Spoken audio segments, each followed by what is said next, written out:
Ayan na guys, okay na yung ating dough. Ito na yung ating filling na Johannisbeer. Lagyan natin sa taas. May sugar na yan. Nilagyan ko ng sugar kasi pag di nilagyan ng sugar, maasim.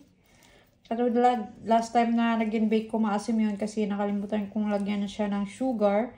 Pero this time, ilagyan ko siya ng sugar para matanggal yung kanyang asim konti. Pero maasim pa rin naman yan siya. Pero kapag maasim, pwede nyo naman lagyan ng all-purpose cream or basta source lagsani. Ngayon, tatakpan ko yan. Takpan natin. Flatten natin konti. Tatakpan natin siya ng the rest natin na dough. Okay? Kunti na lang natira ng dough ko. Kalat lang natin ganyan. Kasya na to. Pagkasya natin. Yung hindi magkasya, ipagkasya. Yan. Diba? Takpan lang siya kunti. Okay na yan.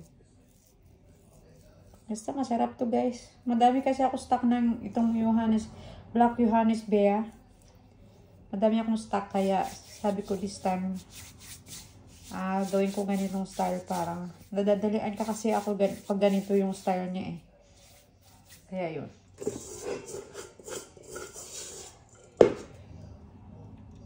Yan.